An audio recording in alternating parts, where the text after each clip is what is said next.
Picture this. You move to one of America's most exclusive neighborhoods, drop $14 million on a mansion, rebrand yourself as the American Riviera Queen, and then your own community magazine completely ignores you exist. So here's what went down. Montecito Journal, tea magazine for Montecito's elite, just released their massive women's issue. We're talking 200-plus glossy pages celebrating the town's most influential female powerhouses.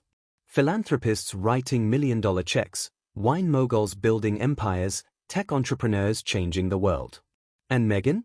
Crickets. Not even a tiny mention tucked away in the back pages.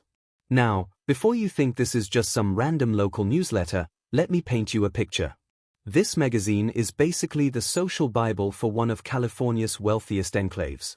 Getting featured here isn't just publicity, it's validation that you actually belong in this rarefied air. Think about it, Meghan literally moved to Montecito with all the fanfare of a royal exodus. She's been name-dropping this place like it's her personal brand headquarters. Remember when she kept calling it the American Riviera? She tied her entire post-royal identity to this community. But here's the brutal truth, you can't just buy your way into Montecito society. This isn't some Instagram-friendly neighborhood where flashy moves get you instant clout. This is old-school, generational wealth territory where your bank account is just the entry fee, not your membership card. What makes this snub even more savage? The three main cover stories were philanthropy, wine businesses, and female-founded companies. Literally Meghan's supposed wheelhouse. She could have easily angled for coverage with her Archewell Foundation or her lifestyle brand dreams. While other women in town are quietly building wine empires, funding scholarship programs, and creating lasting legacies, Meghan's been, well, what has she been doing? Photo ops at farmers markets? Baking cookies for Netflix cameras? See, real Montecito wealth moves differently. These women don't need to announce their charitable donations on podcasts or stage paparazzi shots at coffee shops. They write checks that fund entire wings of hospitals. They host fundraisers that raise millions before dessert is served. They show up to school board meetings, not just school pickup for photo ops. And here's what really stings. Many of these featured women probably have net worths that make Meghan's look like pocket change.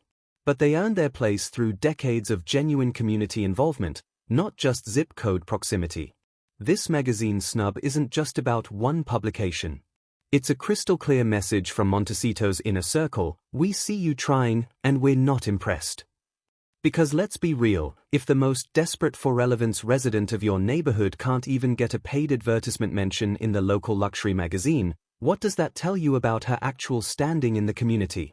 The truly brutal part? This wasn't even shade, it was complete indifference. Shade would acknowledge she exists. This was pure, unfiltered energy. And maybe that's what hurts most.